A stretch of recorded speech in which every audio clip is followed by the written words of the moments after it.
No, I did not take my allergy medication, my medication today. I did not. Before we would just get into all of my irresponsibilities, I did not. Um, so this is how I sound. This is how I'm gonna sound. But I'm ready. I'm ready to be more responsible. Just just a taint, just a little taint, not too much, just a taint. Okay. All right, let's go see if we have any questions as y'all get in here.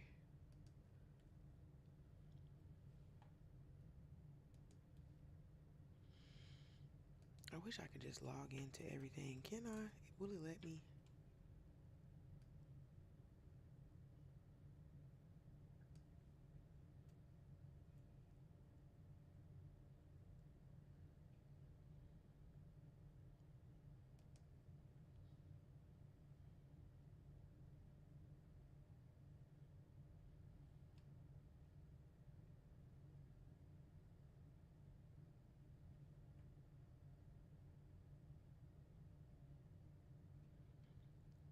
Okay. Oh, well, hold on now. What we got in there?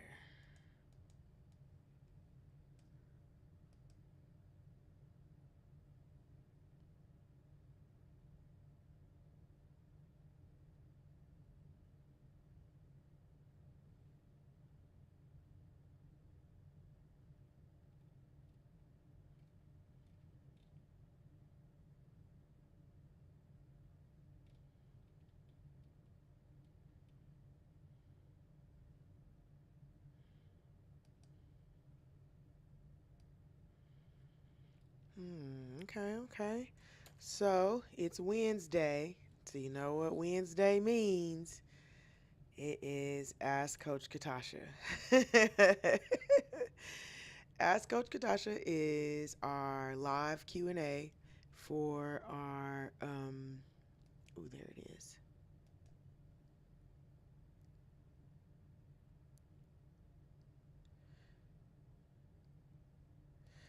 For our um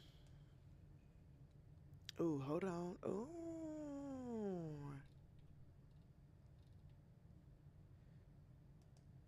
Let's see, let's see.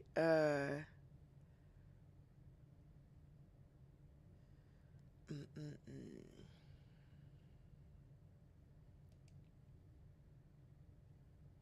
Okay, okay.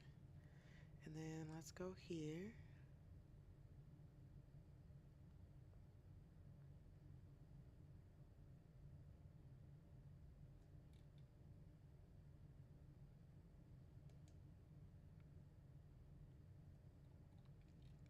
Is that where I am? Hold on. Let's refresh this. Because you are definitely already on my nerves. I don't feel like that's right either.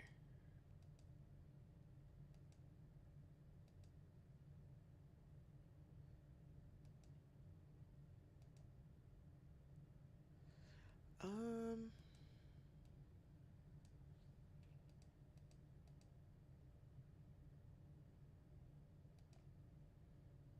Maybe it is that one. Let's see. Oh, okay. I'm in the right place. All right, all right.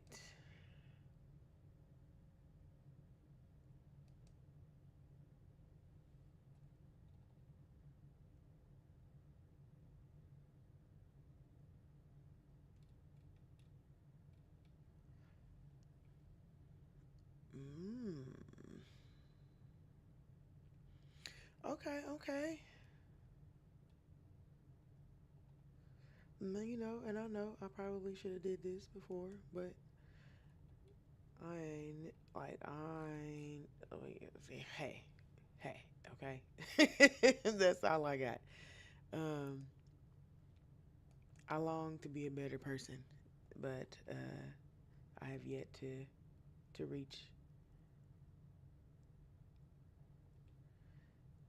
reach that. Okay, okay. Um,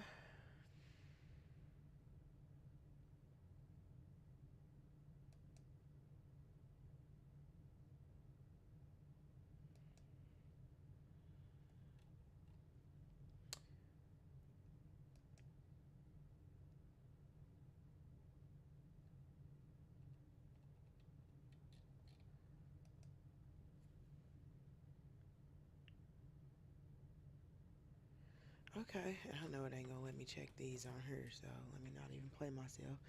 Let's see. If you have any questions, you can leave your questions in the chat, um, and I will answer them. You can leave them like while I'm talking and stuff too. I'll be happy to answer them.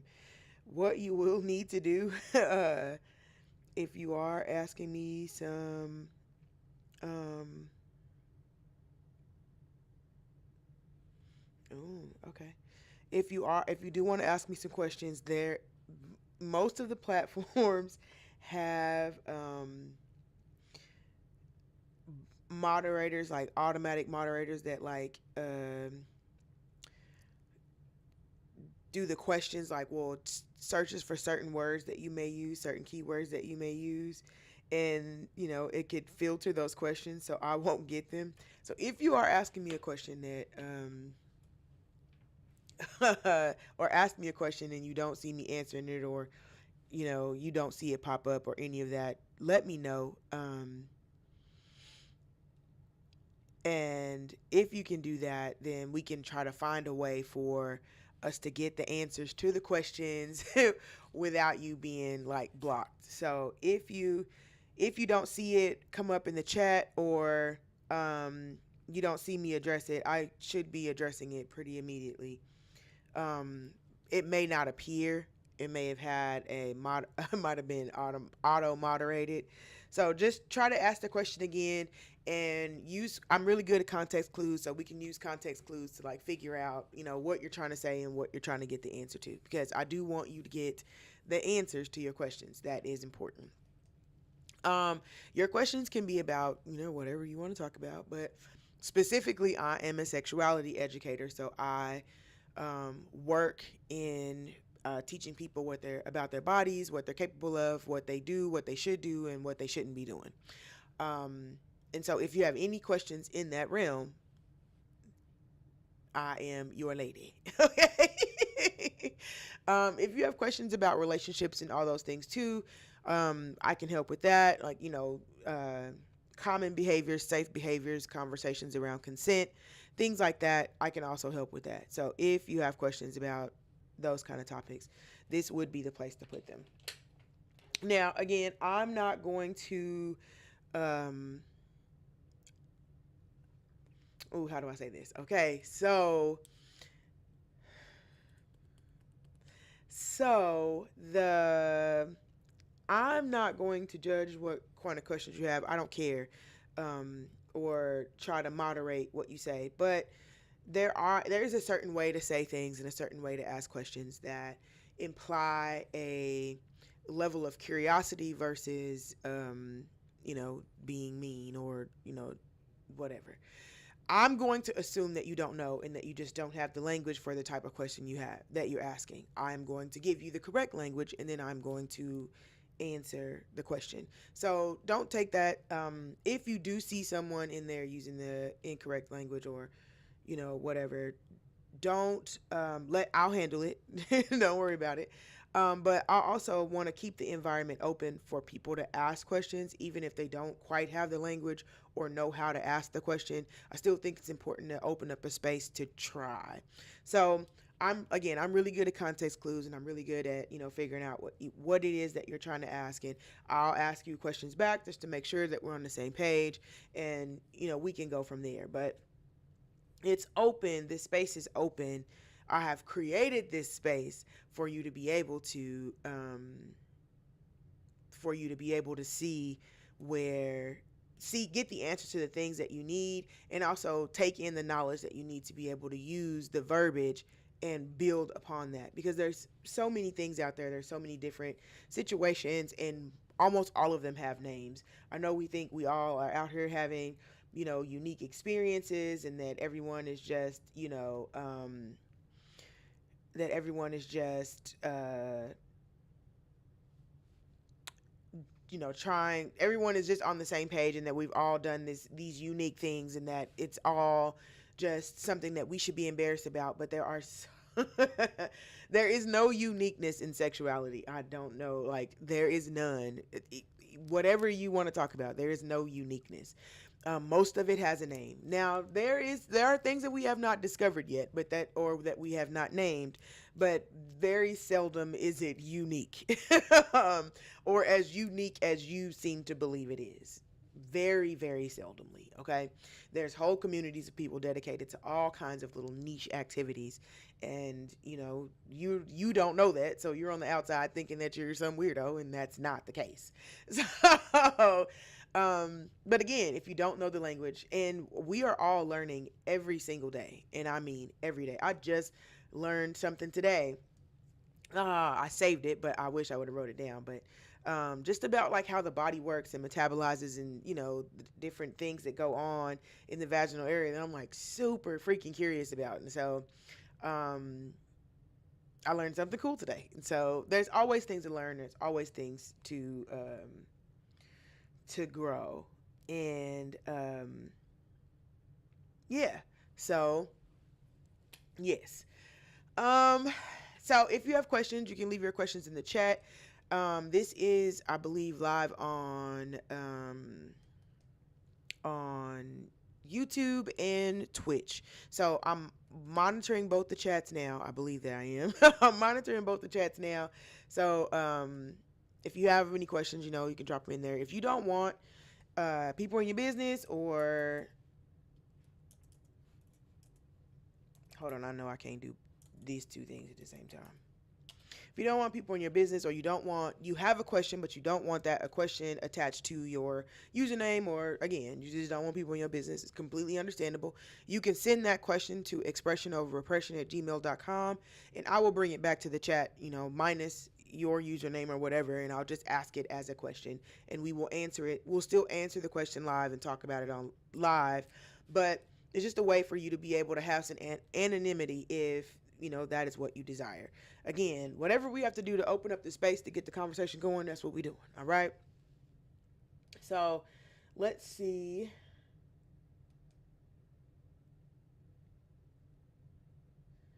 Let's see what we have. Okay.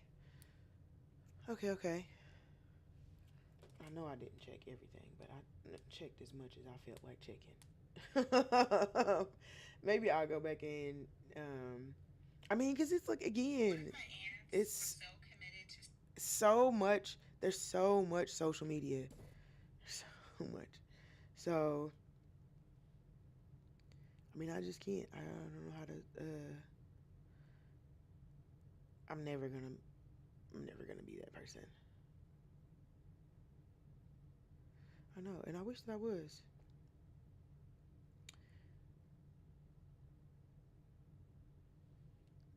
Okay. Okay, that's definitely enough. Enough places. Okay, so we do have a couple of questions, which again, one of them led to this freaking me being like, "What the heck?" of something I did not know nothing about, or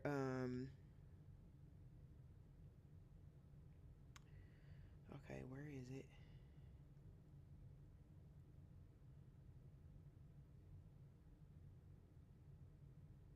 Oh no, I thought I saved it. I was pretty sure I wrote that. No, I might have reposted it, which is not the same thing. Um, okay, hold on.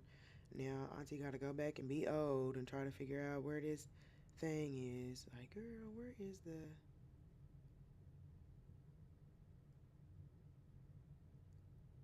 How did I get there? That was today, right? Here she is. Okay.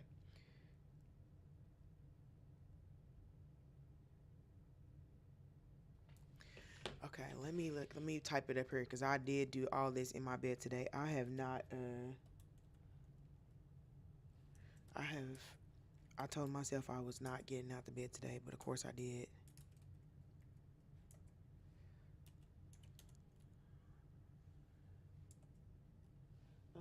What?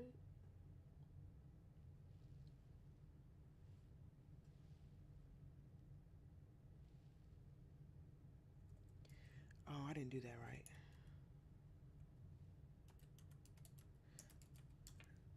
Did I? Okay. Okay. Okay. Okay. So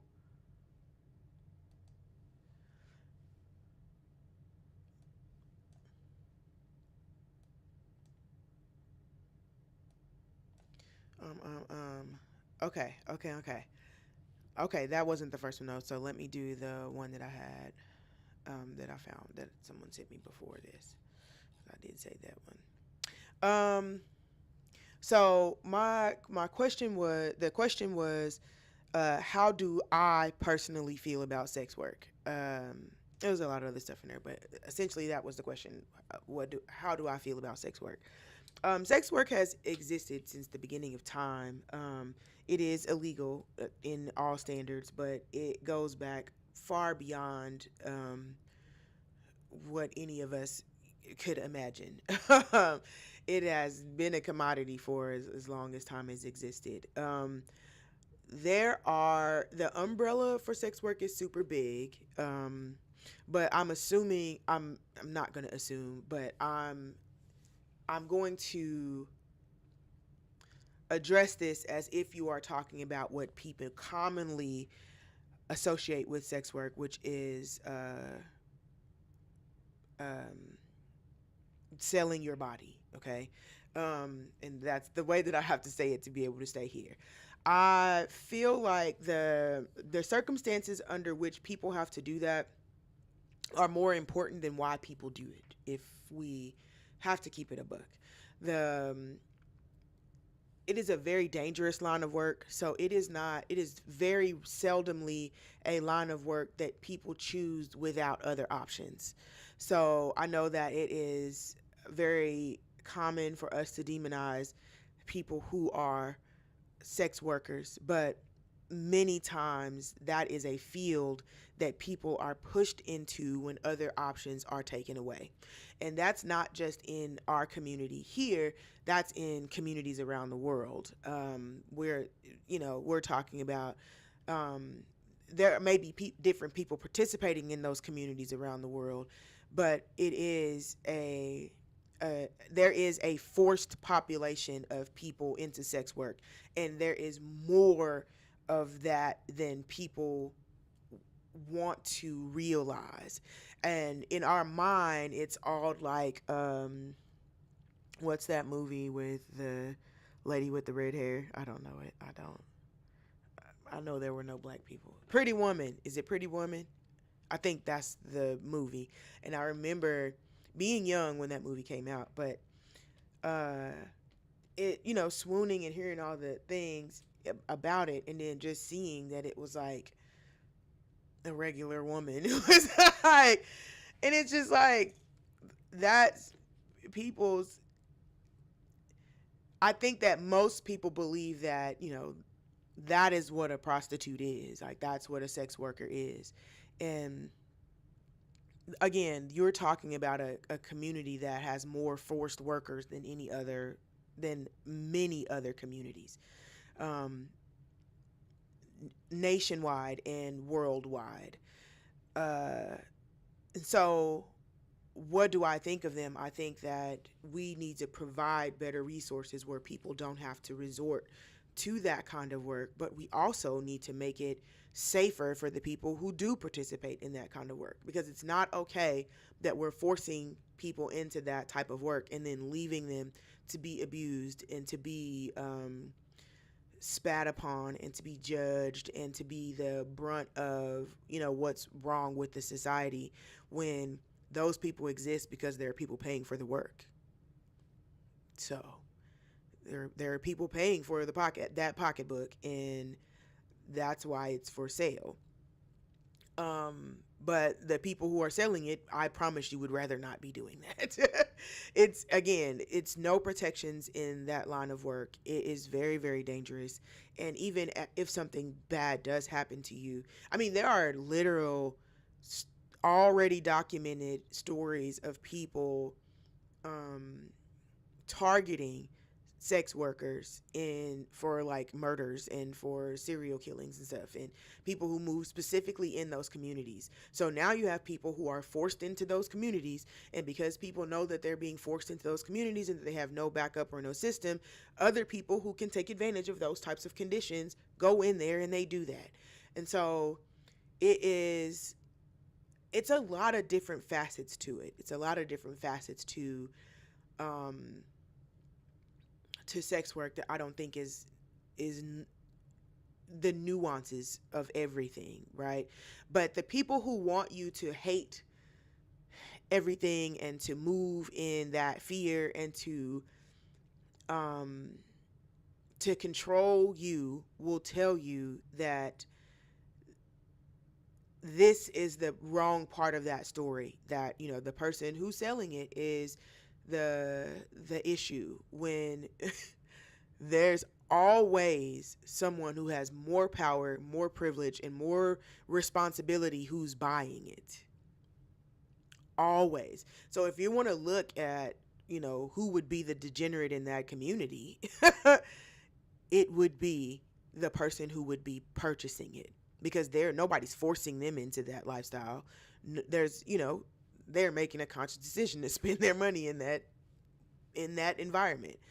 And so again, that's not even, I don't I do not feel like that should be an issue as well. Like, but again, how society views things, it makes it views them unfairly, and it puts a disadvantage to one of those scenarios, when if you're going to to fault the supply, you also have to fault the demand. And so, but at the end of the day, people should be able to do with their bodies what they please.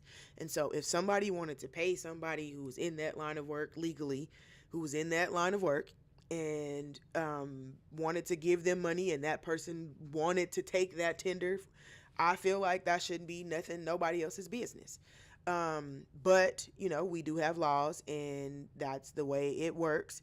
And so you have to make sure that you are not falling under the umbrella to if you can, because again, not everybody can avoid this as their means of existence, and nearly none of them want it to be. But if there is compassion that we have to give, why are these people not eligible for it? Why is it such a disdain on this side of the, and I'm only taking that from the rest of the email, which I left out because it was a question in the front. But sometimes people have preconceived notions, and that makes it into the thing. And okay, but it went, so I don't want to do that, and I don't want to perpetuate that. And I guess that's why I figured that it was this type of work, because of the rest of the conversation. But again, if you're going to be mad at someone in the situation, you need to be mad at the person procuring the product and not the person selling it. Okay? So, in this situation, specifically for this one.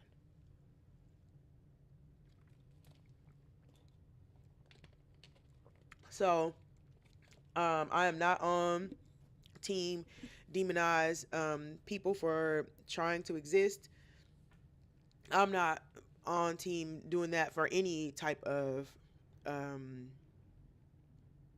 any type of environment.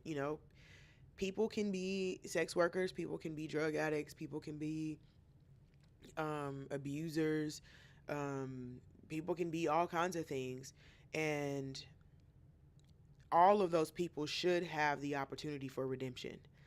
And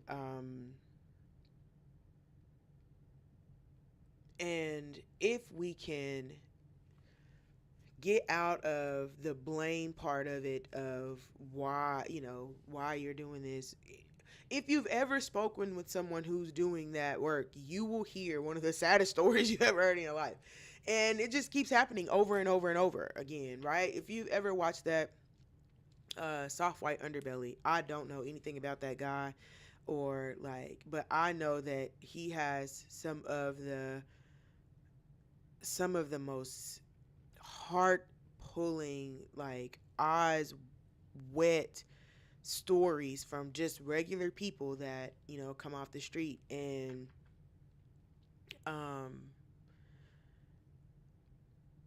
those stories, hearing those stories, you have to have a conversation with your conscience and your God, the little person on your shoulder. If you can hear those stories over and over and over and over again, and you know how many of the population of like unhoused people um, are children or veterans or people who are working, a high population of people who are unhoused have jobs. But we have this notion because we've created this hierarchy of people and things, and if you don't follow in this hierarchy, then you don't have value. And we've created this unattainable hierarchy that people who don't have this are this. So someone who's unhoused has to be lazy and irresponsible and blah blah blah. And meanwhile, they're just someone who had an accident on the job and lost their job and couldn't pay their mortgage, and now they have to sleep in their car. And we've heard that story time and time and time again, but yet we demonize the person that's going through it. And like, under the worst circumstances, those people have found a way to survive. And no, it's not easy, and no, it's very dangerous. But if we can have some compassion and we can be helpful, um, and shift that blame to where it belongs, to the conditions that people are finding them, and the conditions that they have to live under, we have to be honest about how we're all contributing to that. We're all contributing to, with sexual shame, with how we treat folk, even the person on the other end of that, even the person that's paying the money for the thing. It's all a part of a system that we have built that tells us that you can't have these conversations with your partner, you can't seek out people who are into this thing that you are into, or that's something that you have to let go of. You can't be married and have a healthy sexual existence. You just, once you get married, it just goes away, and that's just what it is. And so you got to go pay for it, and you got to harass people at the grocery store for it, and like all these other things. And it's, we don't realize how we create this bubble that doesn't keep anybody in, but it leaves so many people out that we don't realize there's nobody in there. There's so many people on the outside of it that you can't even see that there's nobody in that bubble. There's no one in there to be imitating as the person, or as the thing, or as the relationship. You all have to build it for yourselves. And just that we can be really cruel, um, especially if our emotions and we're hurt, or things like that. So I think that everybody deserves an opportunity to exist here. And I think that if we're going to not address the things that put them in that situation, then I'm not willing to address the situation. So, my stance is that it needs to be safer. Until we're ready to bring children out of poverty, until we're ready to address those types of issues, until we're ready to address mental health issues and food insecurity and rental insecurity, or home insecurity, until we're ready to address those things that make people have to go out there and put themselves in harm's way to feed their families and feed themselves, or to escape a traumatic event or past or whatever, I'm never going to be on that side. I'm here to be on the side of, what do we do in the meantime? How do I make this safer? How do we make these environments safer? And so there are things that we can do to make the environment safer. And there are, like I said, there's a big umbrella for, what people consider sex work. I consider what I do as work of a sexual nature, which can fall under sex work. I am not, of course, selling my body, or I am not selling anything in exchange for anything, but I do work in an environment that uses the same terminology and moves in the same space as those types of environments. And so I get treated the same way as everyone else, which is fine for me because I'm here with everybody else. I'm not better than nobody else. We are all here together. So, but I hope for my end, if you were to find me, that it would also change your perception of other people under that umbrella because everyone is needed. Now, are they always needed for, the area that they're participating in? Maybe not. But maybe they are. Maybe there are some people who will do the work because they like doing the work. Like, but if can it be safer? Can we make this where people who really want to do the work can do the work without dying, and then the people who really want to buy the work can buy the work without, feeling like they're being shamed or whatever. And so we can do better by sex workers, and we can do better by the people who purchase sex work, honestly. Not that much better, though, because those are some of the most. Sex workers talk a lot about the violence that they endure doing that work. And a lot of that violence, of course, because the primary procurer of that product are usually men that, that when you see them and their teeth is knocked out and their eyes are black, that's not them doing that to themselves. And I used to watch, I don't know, again, telling my age, but there used to be this show on HBO called Hookers and Johns. And I watched it relentlessly because I wanted to know, like, of course, I always wanted to know everything about sex. But just like the lives, and like, it was really, really hard. I believe that I never had a perception about it before. So that was my opening perception to sex work, was Hookers and Johns.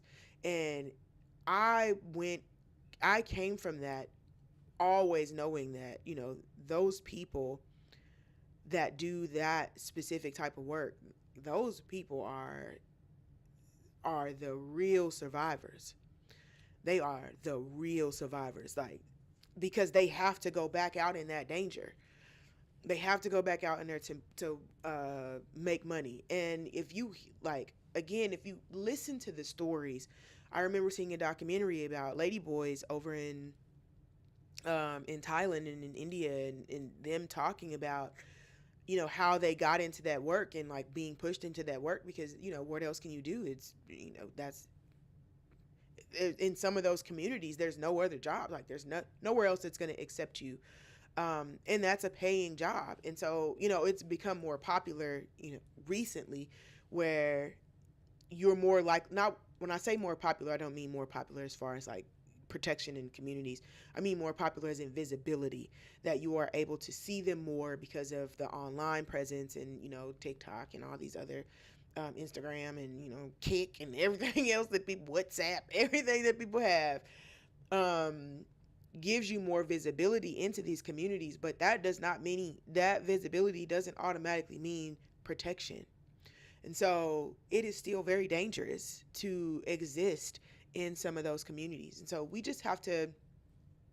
have to make, if we're not going to improve the conditions of why they are there, then we have to improve the conditions on how they exist there.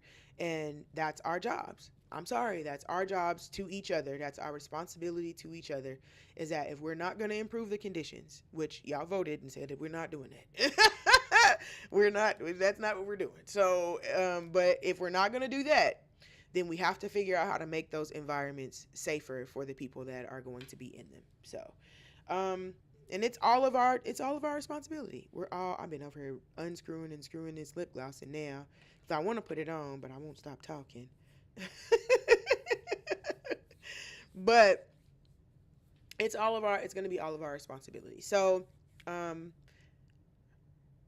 in conclusion, how do I feel? I feel like we can do better. That's how I feel. Like we can do better. So, today is Wednesday, so it's Ask Coach Catasha, which means that you can come and ask me any of your sexual health questions, and I will be here to answer them, and I will answer them in sincerity with no judgment. If you do not want your, if you do not want your questions attached to your name or your profile, you can send those questions into expressionofrepression@gmail.com, and I can bring them back to the chat and make sure that we get them answered. I actually didn't even check my Gmail. Sorry.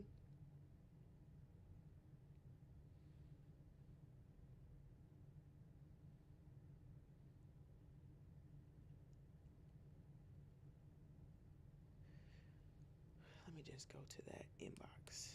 How about that? Which one was it? Is it this one? I think it's this one.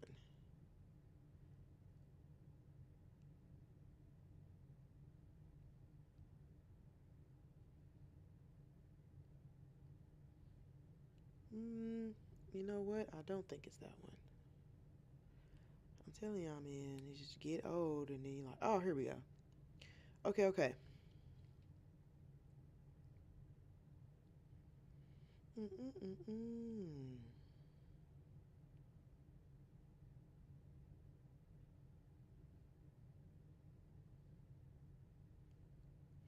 Let's see, let's see. Okay.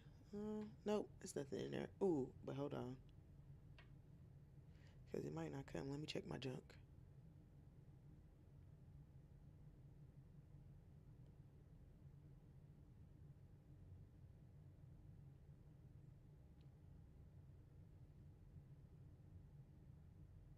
Oh, okay. Nope, I'm good.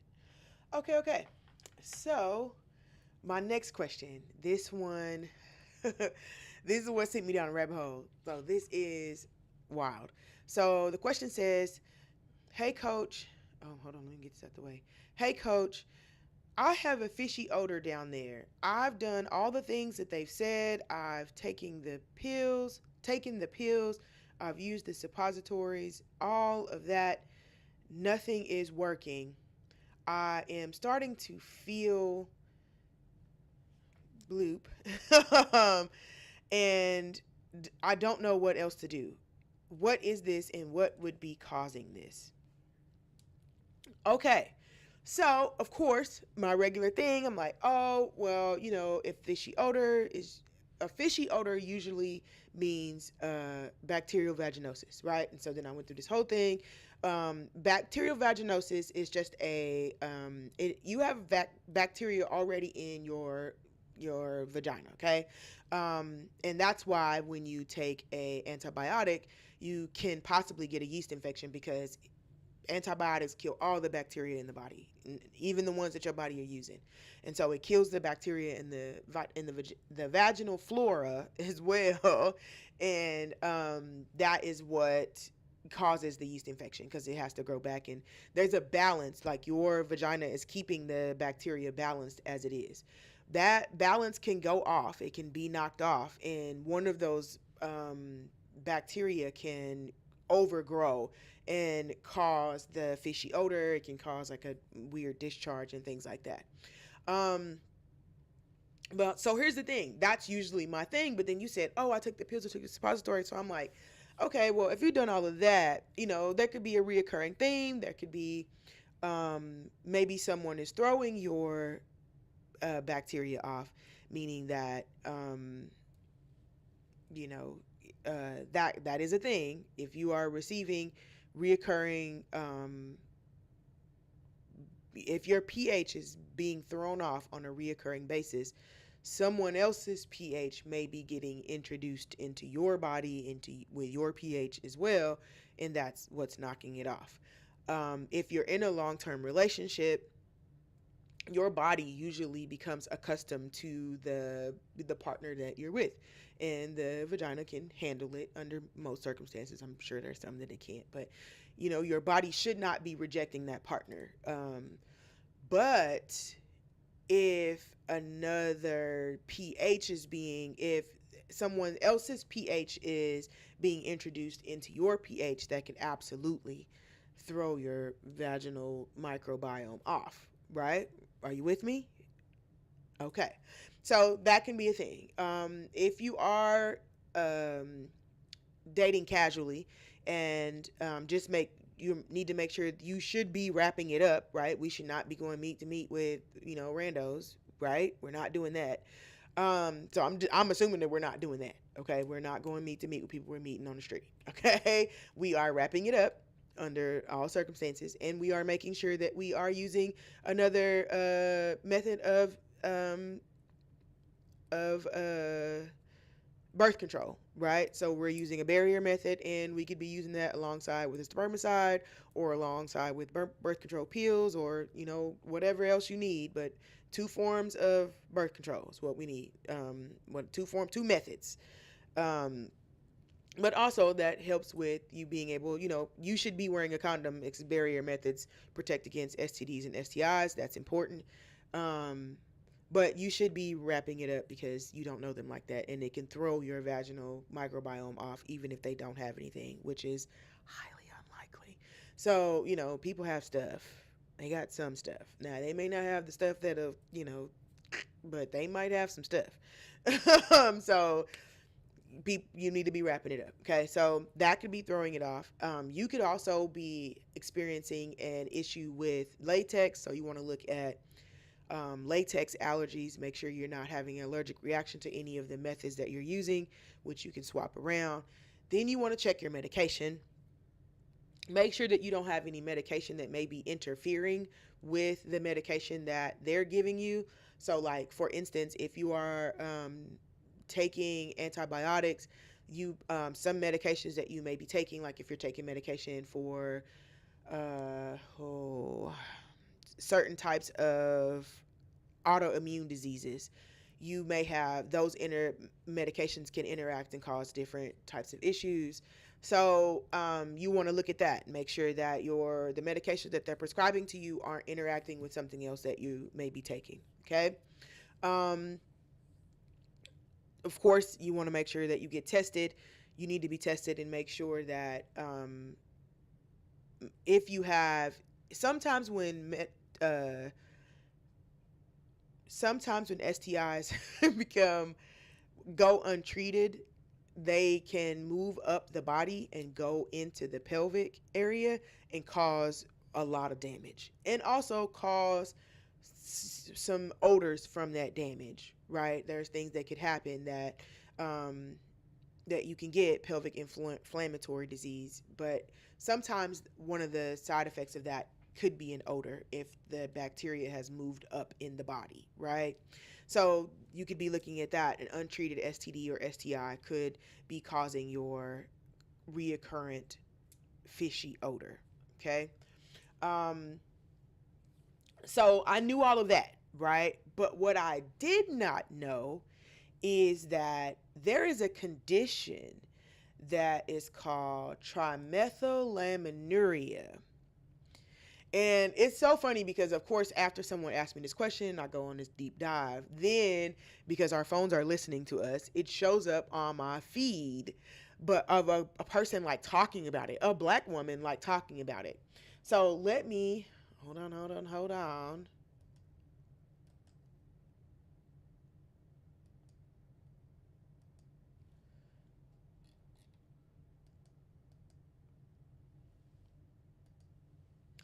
Okay, I need you to reset. I don't know how you need to do that, but I need you to do it.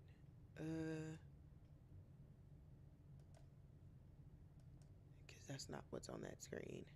Right, that's what's on that screen. So why is it not showing that? Okay, let's go off of it for a second, and then we'll go back to it. There we go. Okay. Now, why would you need to be that small? You're not even that small here. When I'm making it. Oh, want to move it over? No. Now, why would you be doing all of that?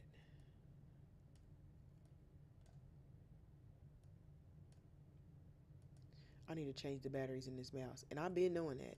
I just have not done it. Now, y'all making it so difficult. Okay, here we go.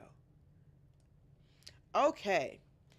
Trimethylaminuria is a disorder in which the body is unable to break down trimethylamine,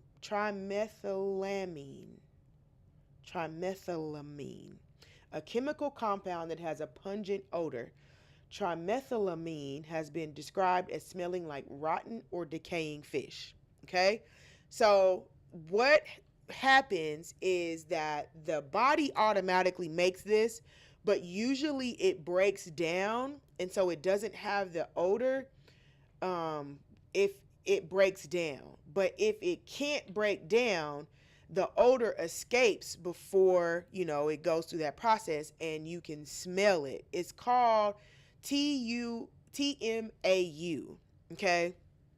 So this is a I wish I would have saved the video. I know it's not gonna let me I don't even know if I could. I might get, because I showed something and I got like a copyright violation. I don't really know how that works yet.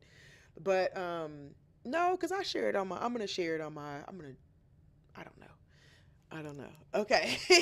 But I found someone who talked about this, and she's talked about how she's had to quit jobs for it, and I went through and read all the comments on it, and it was just so heartbreaking that it's because when people think of fishy odor, they automatically just think that you're dirty, you've done something, whatever, you're not cleaning properly, your body's, you're not taking care of your body, and that's why you smell that way.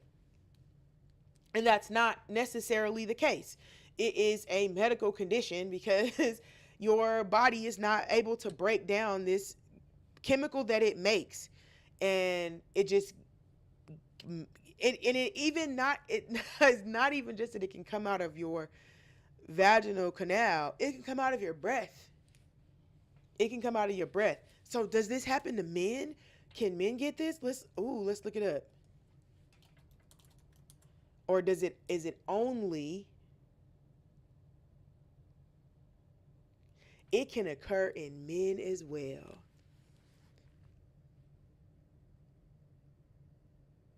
The condition leads to the excretion of TMA in sweat, urine, and breath, causing a noticeably fishy odor. This can cause significant social and psychological distress. My goodness. And so the word that I bleeped out was, the self-delete word, right? And so it's so crazy because usually as an educator, you're always just like, I know what that is, because you always kind of know like the surface level, not to diagnose people, because that's never, I do not have that ability. I'm not a medical professional, okay? But, I do know more about what could be happening with the body than, a regular person would know. So I'm just like, it's probably just this, but I'm like, hold on. And something made me go and look again, because this is basic information for a sex educator, knowing what BV is, why, what could be causing it, the differences, the bacteria that it is, like that's basic information. So I already knew that, right? But just when I went to go and look this up, and then I saw the comment section, and I saw a lot of the same things, and then in that comment section of that video, someone had said that somebody had ended up self-deleting behind that. And I was just like, gosh. And I didn't even know it existed. So, man, like, so, okay. So let me go back to the screen, because let's have a real conversation. Where is the one? I can't even find it. Okay, so let's have a real conversation, right? Because we can't have that.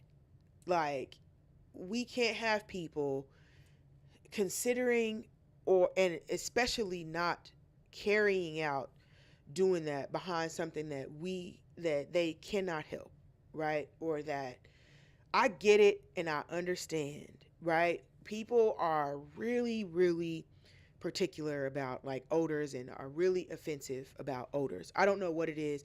People can see people, being sloppy or looking sloppy or whatever, and there are people who have problems with that, but it is something specifically about odors that just can send people into a rage, right? So let's all right now open up the possibility that that could be something that they have no control over. Okay? Even if they do, right? Even if they do have control over it, we're going to assume that they don't. Because if the assumption that they do is going to cause people to self delete, then you are the reason that these people are self deleting, right? And you are a murderer. I don't know how else to put it. Like, if we are the reason because we are making life so difficult for people who are experiencing a medical condition, then who are we? Like, who are we? Right? And just like, gosh, that's gotta be so burdensome. So burdensome to just be so concerned. And then I was in the comments and I was getting mad because there were people in there who didn't do the thing that I did, right? Who didn't the people in the comment section of the video that I saw later, who stopped at the part that they knew, right? Like, oh, like you just gotta watch what you eat and you need to pray, and that's a demon. And like, it is like people were being ridiculous, and I'm just like, my gosh. In the video, she was using the medical terms. She was talking about what it's called, what it did, what it does, how long she's had it, like, when she developed it, like all these things. And you would come into the comment section and be the expert on that. That was just crazy to me. But that's neither here nor there. So if this is happening, right? If you have someone who is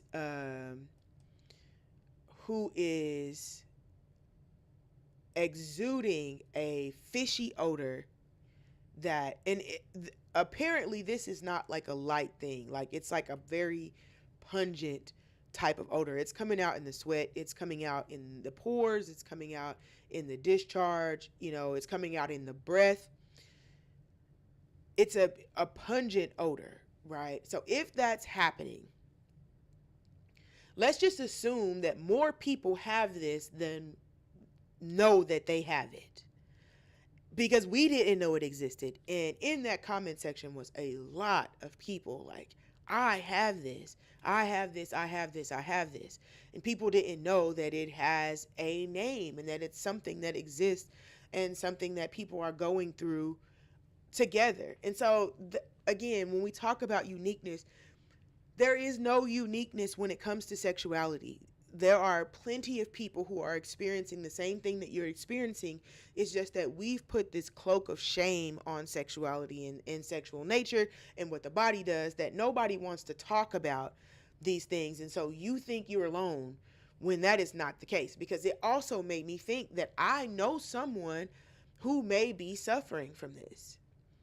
And I remember having to have the conversation like, I don't think you're okay. Like, not in a way like that, but, just like, I'm worried about you. I'm worried that something is wrong, just because of my basic knowledge of, what could be happening. I'm like, I want you to make that a priority to get that checked, because, like, that's not okay.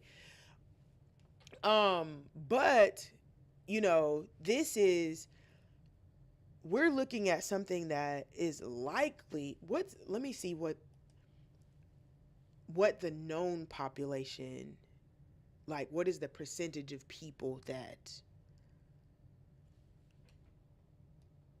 they know? Because I'm like, I don't even know how many people would know.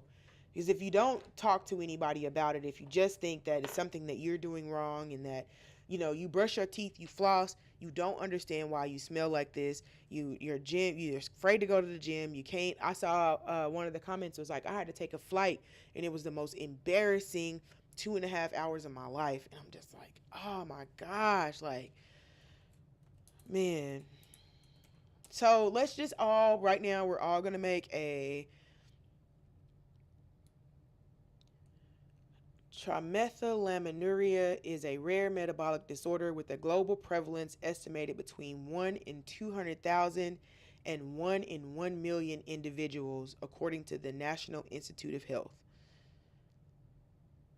While some studies suggest higher carrier rates in specific populations like Ashkenazi Jewish descent or New Guinean origin, according to the NIH, the exact prevalence of key is likely underestimated due to underdiagnosis and lack of awareness.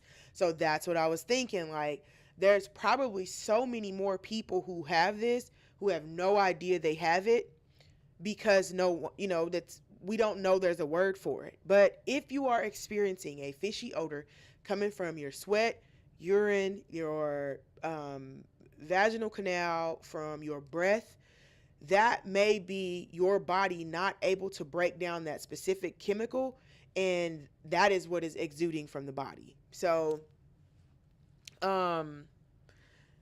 unfortunately, I did not see that there was a cure for it. I did not see that. So let me see. But that also makes me think, like, my brain like started turning. Let me see if there is currently no cure for trimethylaminuria. But okay, so I need to be on somebody's study panel. Okay, so let's work.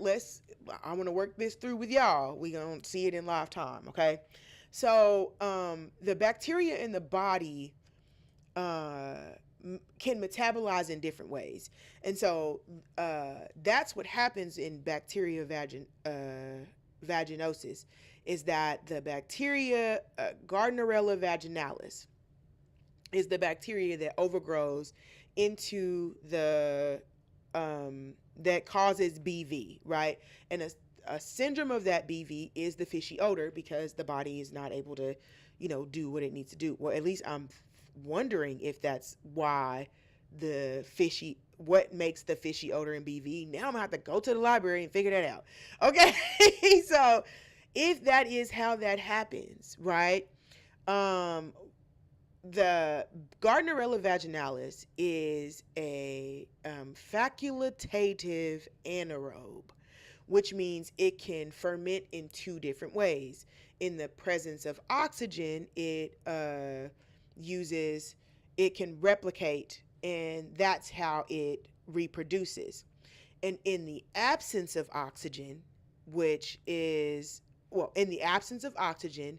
it ferments, which is what creates the BV and makes the fishy odor. So you have Gardnerella vaginalis in your body already, right? But again, when the bacteria get thrown off and the levels that you have it, when the Gardnerella vaginalis grows back, that bacteria overtakes the other bacteria and it doesn't keep its balance, and that's why you get BV. And so if that is the case, what is the if it is the is this caused by, it says it's a metabolic disorder though. So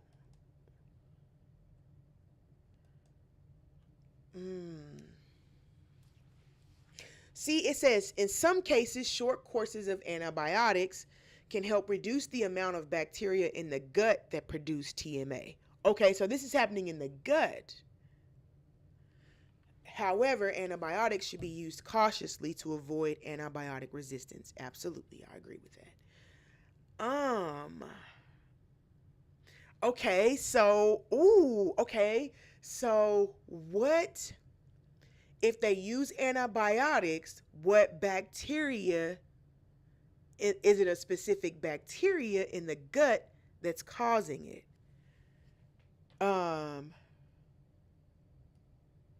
Okay. Let's see. Because if antibiotics can help it, that means it's bacteria caused. It's bacteria based. So which bacteria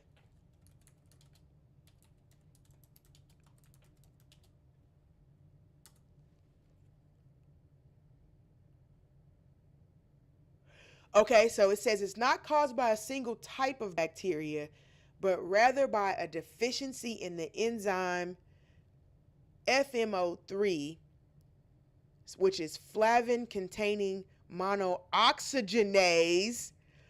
Monooxygenase 3. Okay, okay, okay, okay. Hey, wait. Because am I over here scientisting in? Am I over here being a scientist in there? Oh, okay, wait.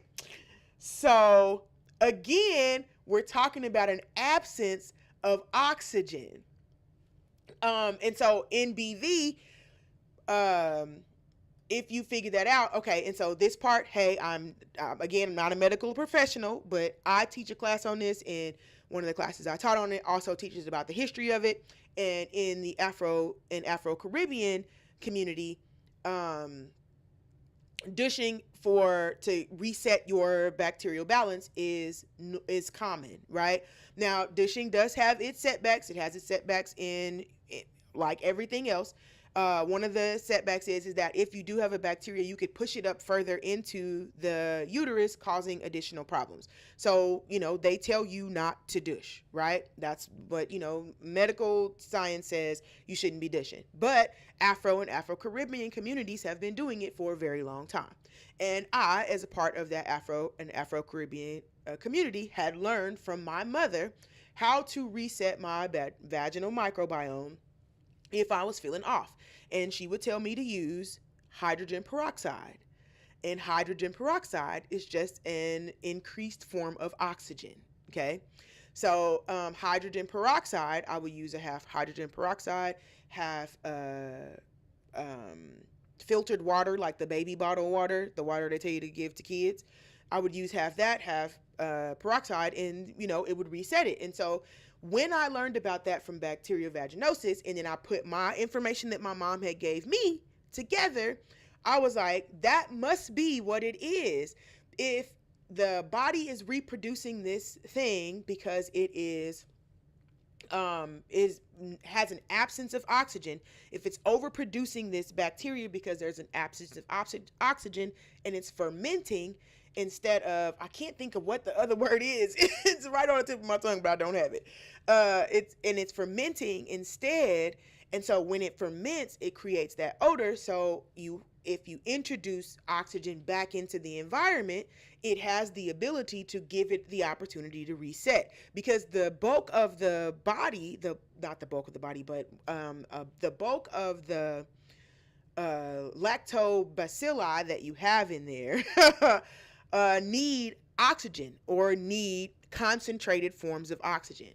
So the body naturally makes hydrogen peroxide, which is why the inside of colored underwear fade over time, because a part of your discharge has hydrogen peroxide, or it's like H2O3 or something like that. What's the because y'all don't have me on here lying.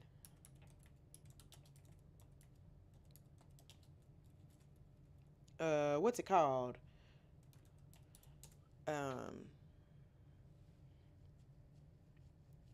I don't know what it's periodic. Oh, H2O2 is what it is. Is that right? H2O2?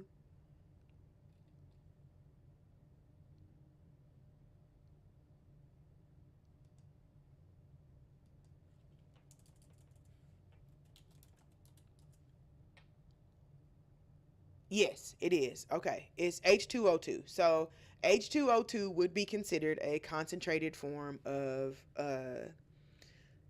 oxygen. And your body already makes it, right? But if it is not, if that oxygen, that hydrogen peroxide, or that H2O2, or whatever it breaks down to, it's probably not H2O2 in the, but it's pretty much the same thing. The whatever it breaks down to, it needs more oxygen. The body, I don't know how to get it in there. We have to work that part out the next time.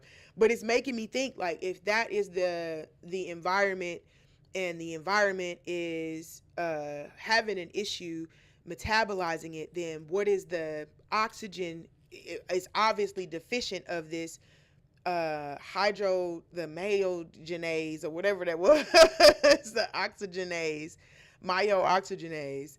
Let's look up what that is.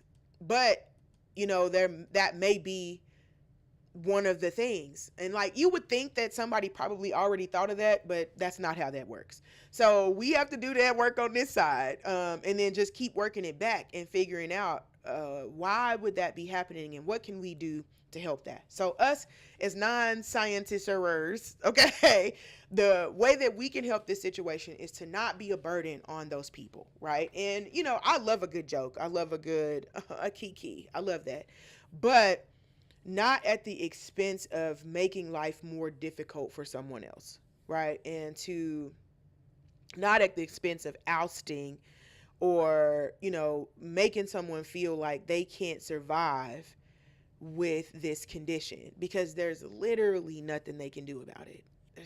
There's nothing they could do. And so I don't want to be on the other end of that. I don't want to be the person that is one of those voices in someone's head. Okay, now they did not say that it was a cure, but what they did say is that there were things that you can do to practice. And what did it say? Diet, um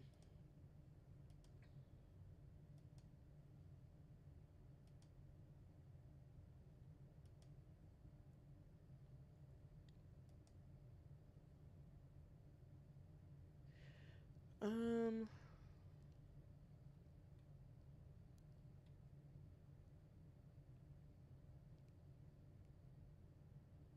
oh, so it says secondary TMAU can occur due to other factors such as liver issues or excessive intake of TMA precursors, which can overwhelm the FMO3 enzyme's capacities.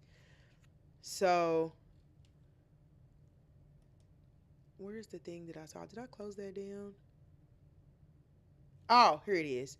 Management strategies. Avoiding foods. So there are certain type of foods that you would have to look into.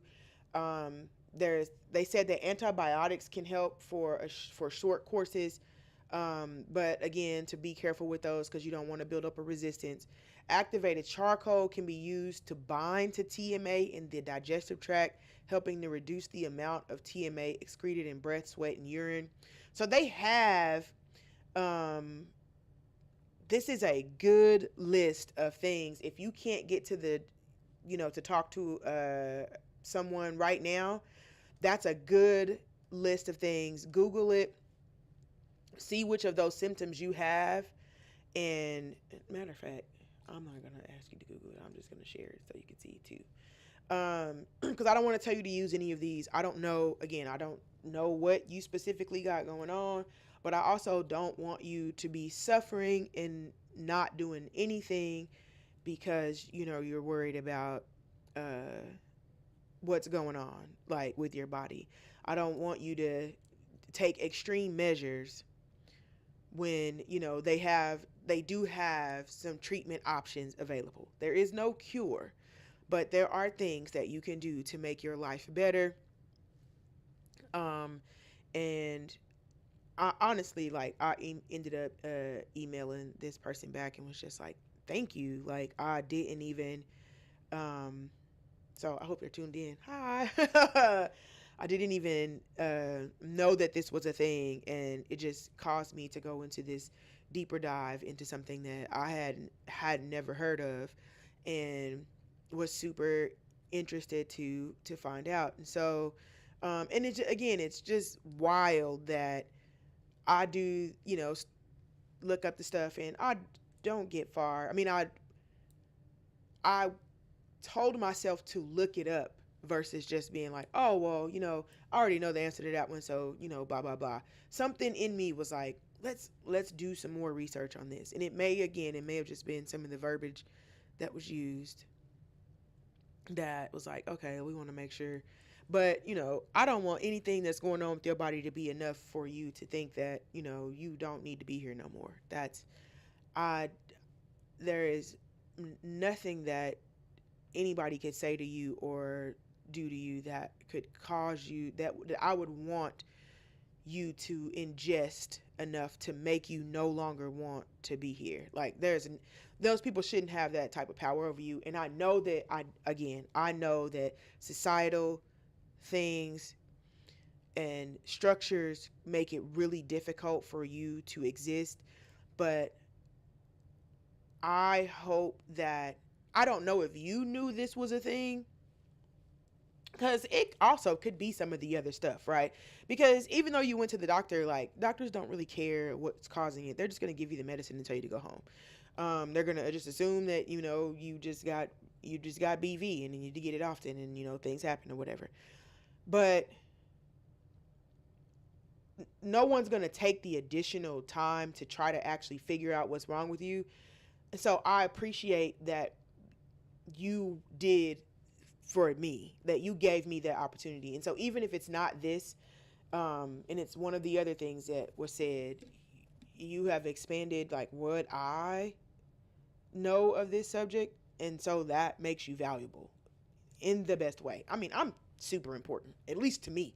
I'm super important. So you have you have changed in just this little thing. Like you changed the way that I approach this topic, the way that I'm going to now move through the world as well. I'm not a person that's super I wouldn't say that I'm like super put off by smells. Like I'm like whatever. I'm not gonna be around you that long, and so it's not like I'm not like gonna. But I know I have some friends that are like smells are just abhorrence to them. Like they cannot deal, and so it's just gonna make me more aware to be a light if I can, um, to people who may be experiencing that. So, I appreciate that. I appreciate you for that. Like, cause I mean, it's easy to be mean. It's easy to just be like, oh, she stinks because she's not taking care of herself, and she's probably getting, this and not washing it, and just letting, and all the things that you can say, when it's actuality just a rare metabolic condition that's probably not as rare as we think it is. Again, 1 in 200,000 people is not that. I think it said 200,000. I don't think it said 2 million. But it can't be that if that comment section is correct, because there were plenty of people in there who were like, I think I have this. Like, I think I have this, or I have this, and it's like one of the most devastating things, and just, oh gosh. And I remember there was a period when I was on birth control. It was my last little hoorah of birth control. And I had the thing in my arm, and I bled for 5 months straight, like every day, like blood coming out of my body. But also, there was this odor that came out that was just like, I think that was the first time that I ever really felt what depression felt like. Like I had never felt that before. Um, and I never claimed to like understand where it was from, because I'm like naturally like, again, I'm the party. It's if I'm there, you don't need nobody else there. It's just me. So, but that was a time frame where I felt like this is a whole, like I couldn't go outside. Um, and I remember it was my sister-in-law's birthday party, and I knew that it was important that I went, but I was so self-conscious. But I was like, I have to go. Like my brother was throwing the party, which was her husband at the time. He was throwing the party, and so I'm like, it was a big deal that it was happening, it was going on, and I was like, I had to be there. But I know that that odor followed me around, but I was like, it's nothing that I can do about it. Like, if I don't know, and I've never since that time, I've never before that or after that smelled my body that smelled like that.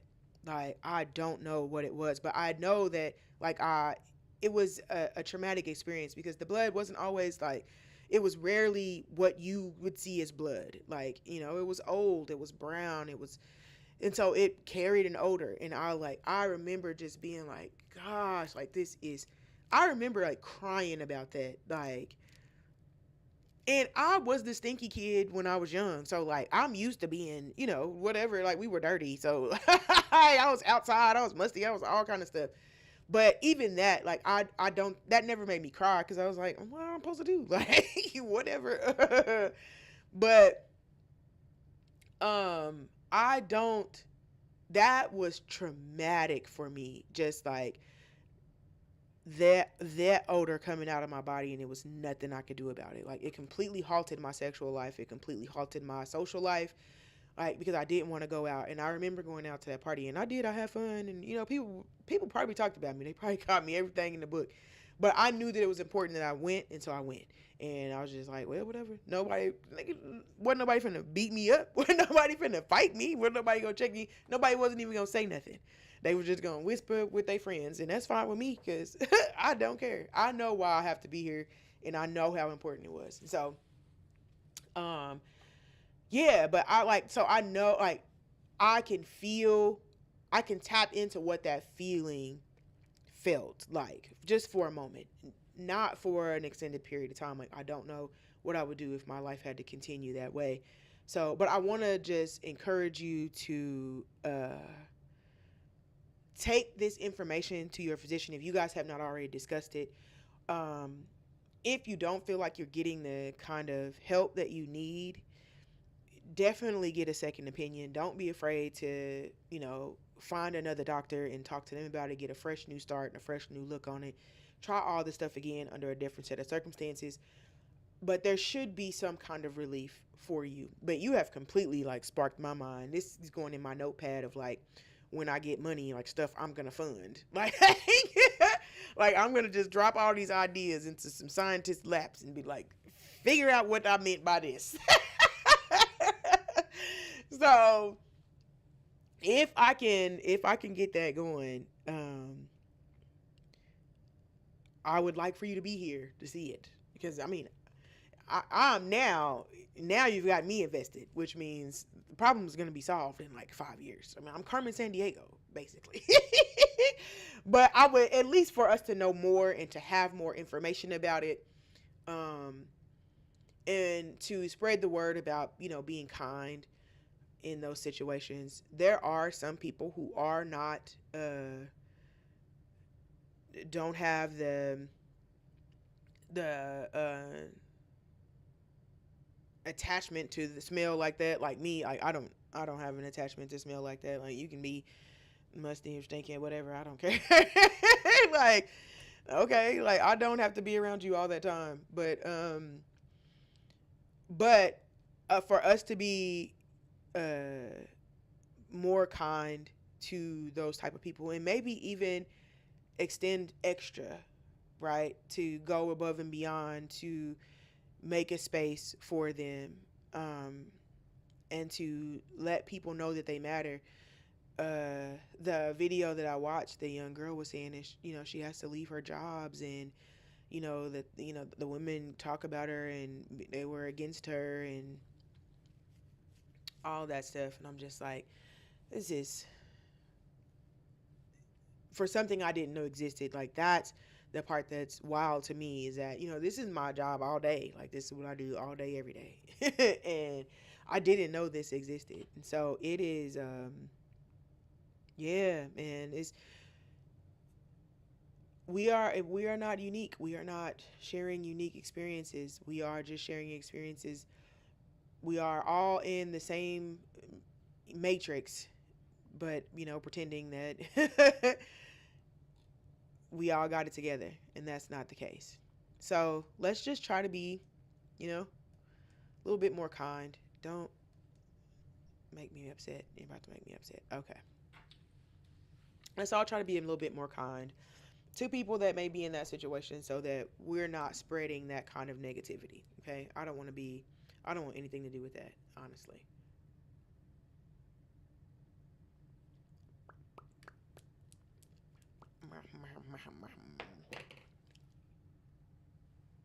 So yeah, um, that was a great question. If you have any questions, you can leave your questions in the chat.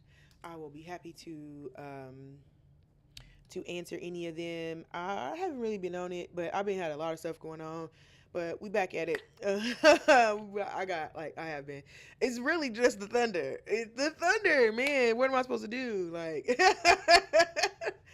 they be having me out. Well, I be um, doing everything my husband do, going where he going and stuff. So that's why I don't be available. It probably don't have nothing to do with thunder because I could probably stay home, but I'm gonna go do what he do it. Why? I don't want to stay home. I want to go do what he doing. So I'll be doing what he doing. Yeah. I was at the parade, hot with him. It was so cool though. Like, um, I have been very critical of the not the Thunder team, but the way that Oklahoma has decided to spend their money. And I'm going to continue to be critical of that. But that has nothing to do with the work that those kids put in to do that. The sportsmanship and the fighting that they did, that has nothing to do with them. So I will never fault them for that. They will still always get my support. And like, I'm never going to be against, the a young chocolated team. I can't go against my people. So but I was happy to see that, that they won, and that there was a lot of discourse around, if they could do it and all that. And sometimes you can talk, you can have a conversation, you can do all that, or you can just show them. Or you can just show them people. Just show them. Okay? Just show them. And if you show them, then, what can they say? What can I say? I'm sure they'll find something to say, but you're going to have to say it around this trophy. I can't hear you around this big gold ball.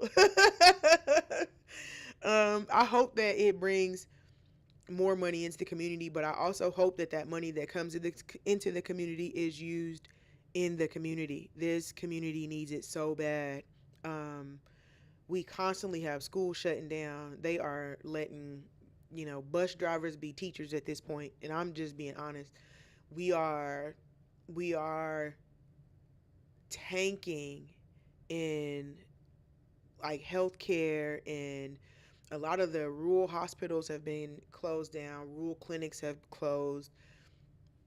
People can't get health care. Like, a lot of the programs have been defunded on the federal level.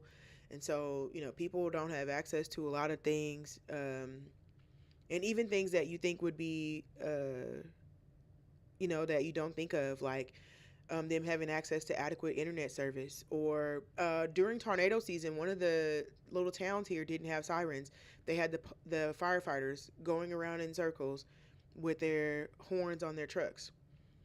So, like, yeah, it's great that we have that, but also, like, we are not taking care of our communities here. That's nothing on them boys, though. That's the what we're doing. So if this money comes into the community like we want it, what are we gonna do with it? Like, I'm concerned with our leadership and the way that the Xbox on a TV with a booty on it inside. And so I really hope that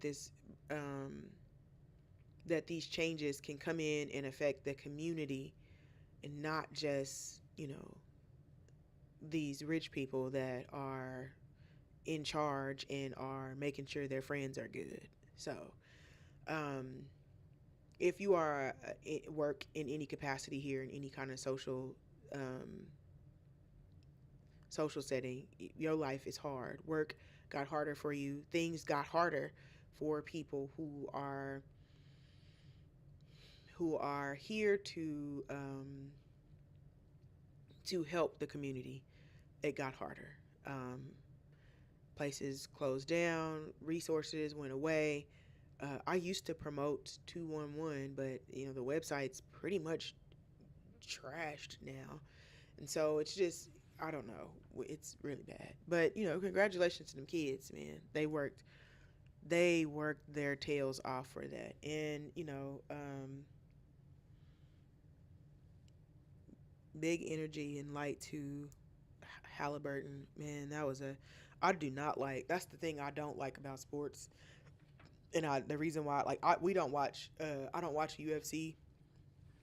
I have a really good friend that is a UFC fighter, and like, still, I'm not watching none of that.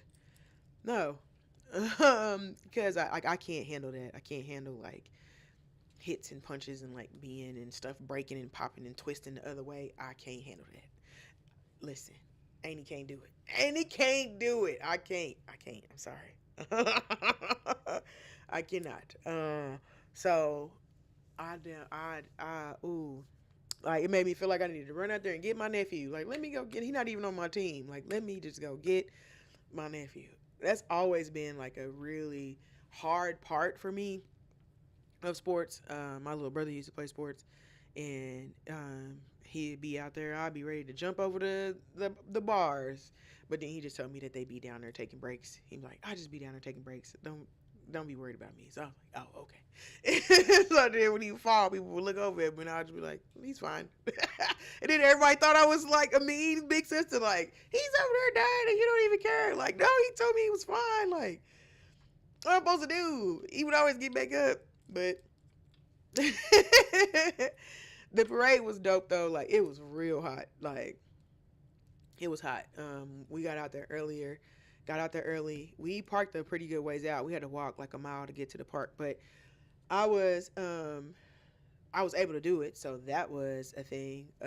These raggedy knees, sometimes I don't have it, but I had it in me, which ended up being a good thing because sometimes some people didn't get out. They were downtown for a long time, and I'm glad I didn't have to do that. Like, I didn't want to. I don't want to be downtown for no long time. Then people were sitting in that traffic. You hear me? Like, they were sitting there. So, but it was a cool experience. Like, watching the kids, watching all the kids like be excited. By the kids, I mean basketball players. By the basketball players, like being hype and just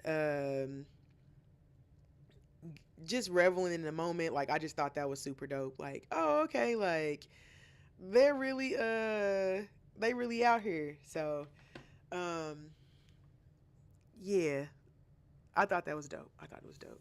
So congratulations to the Oklahoma City Thunder and to all the workers and everybody who made all that stuff possible. Everybody who worked at the Paycom Center, security.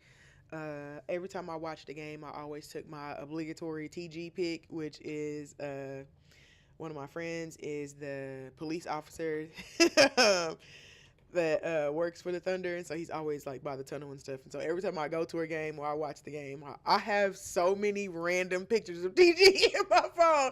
One day I'm gonna make a collage of my obligatory TG pics. But I always take a picture of him every time we watch the game. So although everybody who had anything to do with that, because those kids' safety is important.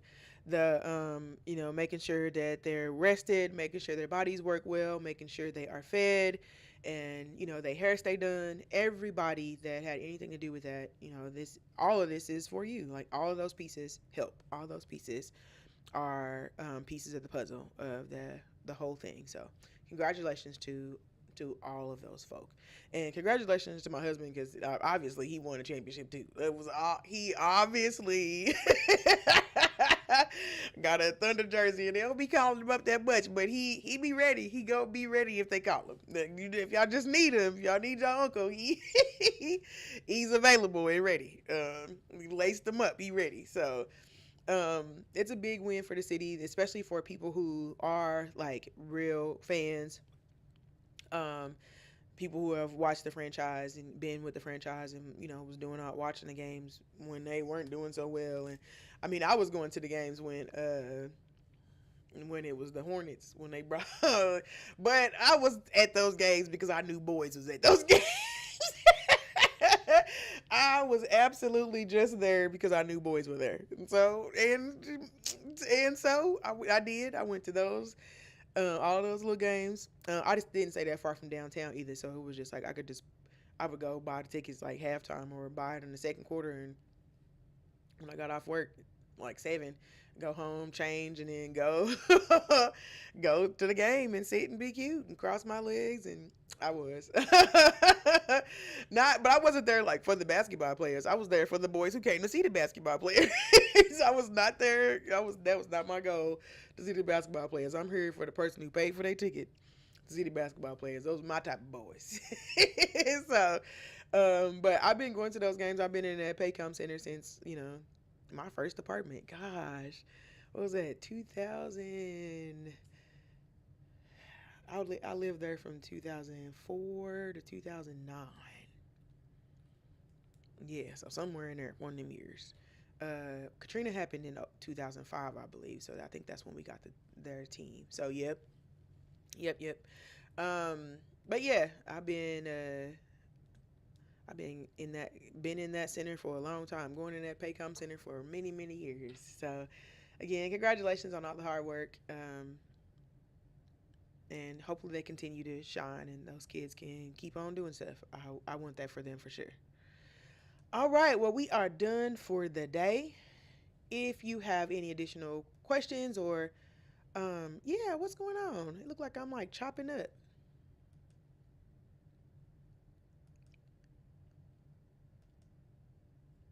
Yeah, what's the one? Hold on now. Why am I all chip choppity?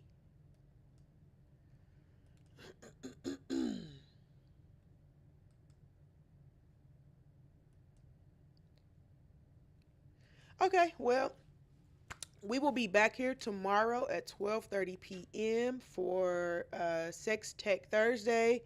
What are we going to be talking about? Let's see. I want to say it is pH balance in lubes. Yes, tomorrow we will be at 12:30 p.m. Central Standard Time. We will be talking about pH balancing smart lubes for our sex tech stream. So tune in, hop in the chat, tell all your friends to follow so you know what's going on. And